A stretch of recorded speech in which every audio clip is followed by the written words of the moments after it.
Bonjour, bonsoir les amis. On est sur la carte aujourd'hui et on va voir des choses assez intéressantes. Alors là, bon ben ça y est, hein, vous savez où c'est. C'est cette fameuse chapelle templière, c'est là, si vous avez pu lire. Ok, on va aller à un autre endroit, pas très loin, que je vais vous montrer, qui est très intéressant et qui est vraiment assez reculé. Voyons voir.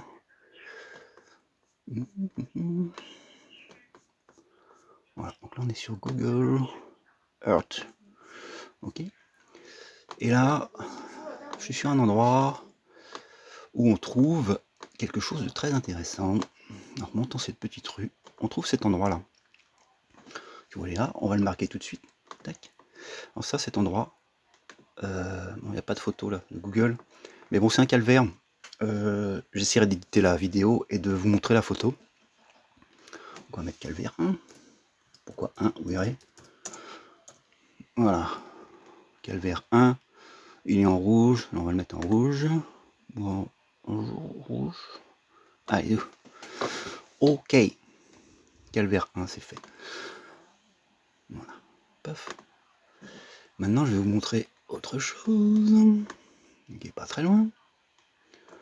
On se promène, on se promène. Vous verrez qu'on est en campagne, c'est agréable. Et on continue sur une certaine distance, en passant à travers champs. On arrive là. Alors là, on le voit pas non plus, mais c'est ici. Petit calvaire. On va en mettre. Alors celui-là, vous remarquez, il est... non, c'est pas celui-là, c'est le prochain. Voilà, il est là. Boum. On va au suivant. Il y en a plusieurs. Je prends la route. Je traverse là. Et là, il y en a un là. Alors ça, c'est très bizarre. Et c'est ça qui m'a fait tiquer au départ, c'est que je le connais bien celui-là. Je l'apprécie beaucoup et vraiment a une ambiance super. Donc celui-là, on va l'appeler Calvaire 3. 3. Voilà. Ouais.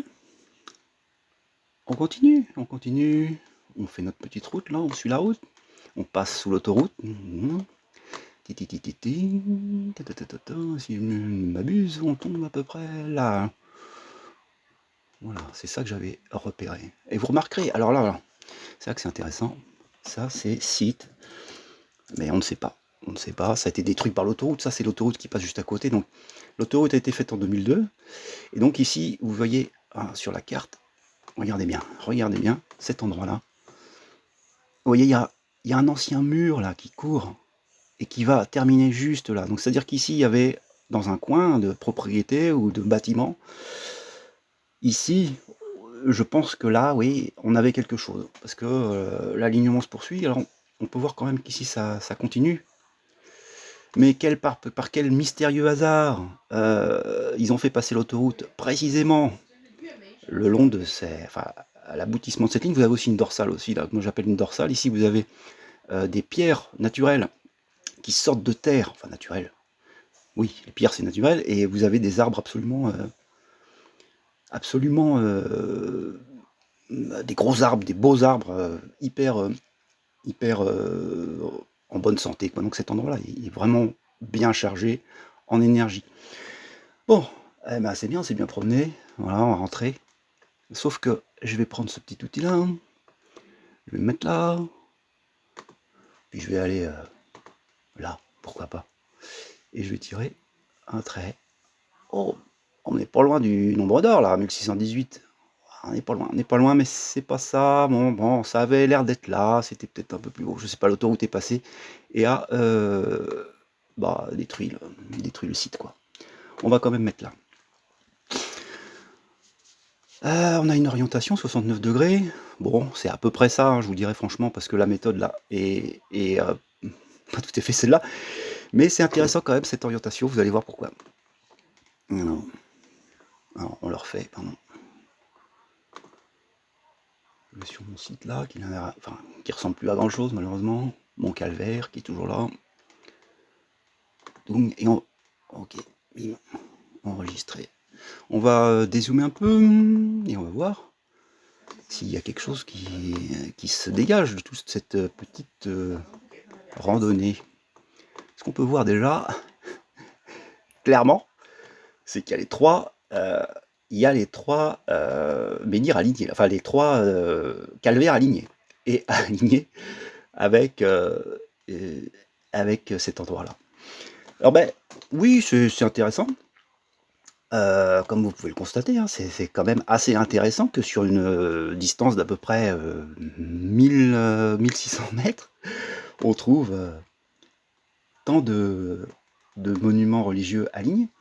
Mais alors, je vous garantis hein, que ça passe bien par la ligne. Hein. Donc là, le dernier site, moi je sais pas trop où il était, donc j'ai fait comme ça. Moi ce que je sais, en revanche, c'est que j'avais suivi l'orientation, enfin non, j'avais demandé à ChatGPT, mais cette orientation, elle était un peu plus précise, il y avait des degrés. Je lui ai demandé, mais qu'est-ce que ça indique? Parce que là, on est orienté est, plutôt est-nord-est, si je ne m'abuse. Et j'ai demandé à ChatGPT, mais à quelle date le soleil se lève dans cette direction, quoi, dans cette orientation. Alors on a pris l'est vers l'ouest, mais on pourrait faire l'inverse. On va le faire d'ailleurs. On va prendre le calvaire 1 pour avoir l'orientation exacte. Voilà. Parce que si vous allez si vous prenez une orientation vers le sud, mettons que vous allez vers le sud, vous allez taper 180 degrés. Mais si vous partez du sud pour le nord, vous allez taper 0 degré. Donc là, c'est pour ça, en changeant de direction, c'est plus précis. Enfin, c'est plus ce qu'on cherche, quoi. On va continuer sur cette ligne. Voilà. Et on arrive, voilà, on arrive là. Bon, voilà, on a une orientation à peu près de 69 degrés. Mais j'ai demandé à ChatGPT qu'est-ce que c'est que cette orientation. Il m'a dit que le soleil se levait sur cette orientation probablement le 20 août. Le 20 août, alerte, alerte, nous sommes le 20 août. Et qu'est-ce qu'il y avait dans cet alignement le 20 août 2026? Il y avait 6 planètes alignées. Alors je ne sais plus lesquelles, mais les planètes du système solaire. Ça veut dire que quand le soleil s'est levé ce matin, le 20 août, il y avait 6 planètes alignées, mais aussi un ancien site et 3 dolmens dans un coin complètement perdu de la France. Moi, je ne sais pas si ça a une signification, mais j'ai tendance à croire qu'on ne découvre pas les choses par hasard, à n'importe quel moment. Il y a un alignement assez important, quelques jours après l'éclipse, qui était le 12. Voilà, je pense qu'on peut méditer sur la sagesse des anciens, grâce à ce petit alignement, mais c'est pas tout, parce qu'on va quand même revenir à notre chapelle templière qu'on aime tant. Plus tard, je vous montrerai plus tard qu'elle a une orientation, ce qu'on avait pu voir dans les vidéos précédentes. On va voir. Ah, c'est pas là. Bon, au moins là, vous connaissez un peu mieux les... Et puis je pense que si vous en êtes arrivé jusque-là, c'est que ça vous intéresse suffisamment et que vous n'êtes pas des gros bouffons. Alors, attendez. J'avais quand même repéré un truc assez incroyable. Et il faut connaître après un peu l'histoire du lieu pour bien apprécier. Mais je vais vous montrer ça quand même. Voilà, on a là notre... Je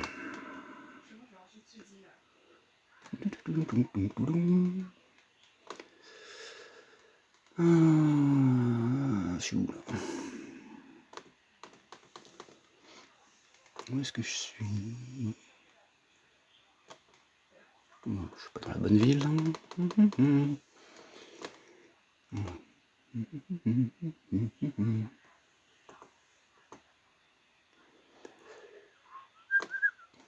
Alors je vais vous montrer la chapelle. J'aurais dû la noter d'abord et puis pouvoir revenir assez plus facilement. Mais bon, au moins ça vous montre un petit peu la nomenclature du paysage. Bon, on va taper tout de suite. C'est chiant.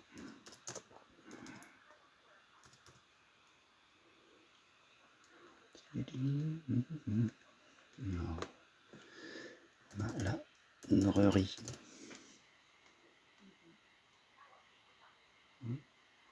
Là. Bon, tout cas, c'est de la maladrerie Saint-Lazare, si vous la cherchez. Et c'est pas celle de Paris. Voilà. Alors, on est là, attendez que je me repère.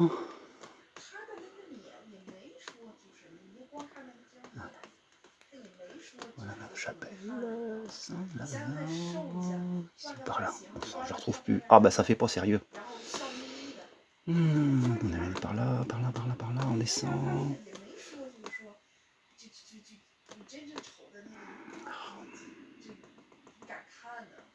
Oh, voilà, là, voilà. Voilà. Alors vous allez voir l'alignement de cette chapelle qu'on peut tracer très facilement.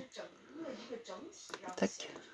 On va juste prendre la poutre fêtière. Je vous rappelle que la pierre templière passe à peu près par là, donc je pense qu'on est, je me suis trompé, on n'est pas aux 3/4, mais je pense plutôt au 5/8 comme sur l'autre église, que je vous montrerai plus tard aussi, qui comporte pas mal de mystères et bon, avec qui j'ai un lien particulier, puisqu'en fait j'habite à l'est complet de cette église, quoi. C'est-à-dire on tire un trait à l'est, le vrai est géographique, et on arrive dans mon jardin. Bon alors, et si on a une orientation, bon c'est à peu près ça, hein. Moi je vous dirais c'est à peu près ça. Mais bon, on va quand même la suivre, parce qu'on est des canailloux.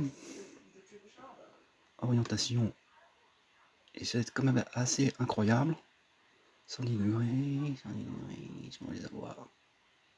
Plutôt être à 111, mais on va quand même trouver. Je vais vous montrer ma méthode, comment je fais. Bon, c'est un petit peu empirique, mais bon, finalement, on y arrive quand même. Alors, bon, ça je vais l'enlever, pas besoin. Je suis à peu près bien aligné, et on va... Tac. Allez, on va suivre l'alignement. Dans l'alignement de l'église, hein, de la maladrerie.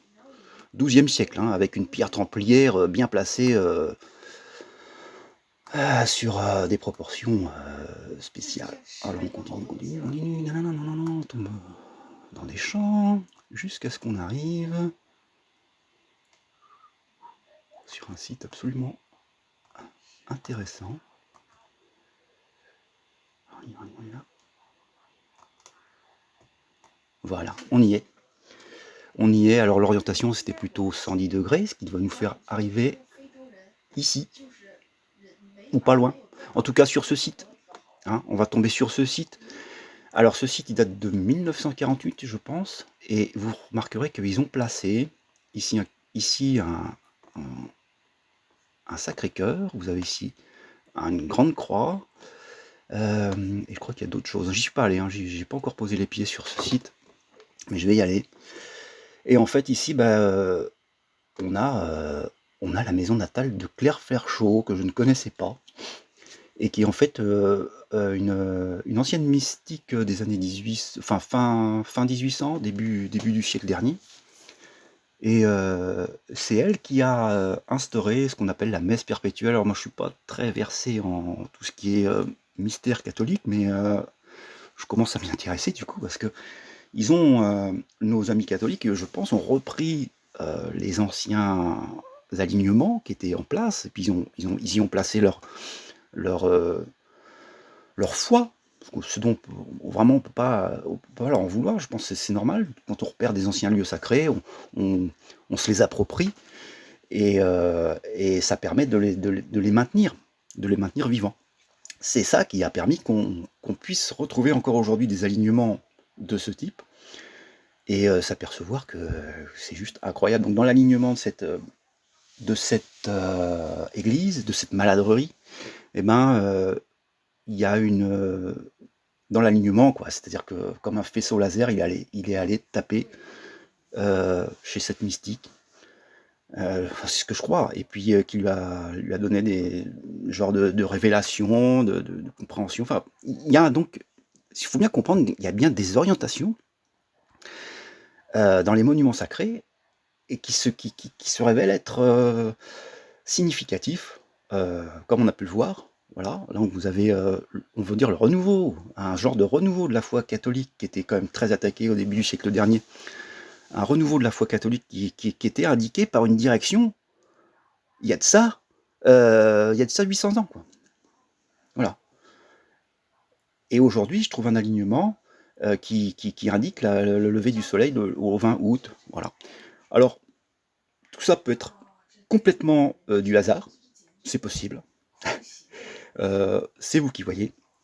En tout cas, moi, j'ai tendance à croire que tout ça existe, notamment dans ce secteur. Il y en a d'autres. Là, on vient d'aborder, on va dire, vraiment, c'est les amuse-bouches. Parce que après, je vais vous emmener à ce qui est, je pense, plus ancien, moins accaparé par la religion, bien que moi, je trouve ça franchement admirable, ce qu'ils ont fait de reprendre les sites anciens. Et c'est preuve que c'était des êtres spirituellement élevés. Et ça, on pourra jamais l'enlever. Voilà. Voilà, mais écoutez, je crois que la vidéo est terminée. On en fera une autre bientôt. Et là, vous allez rentrer dans le dur, je peux vous le dire. Mais tout ça peut être toujours du pur hasard. C'est ce que nous verrons. Allez, à bientôt. Et n'oubliez pas de toujours marcher dans le chemin de la vie.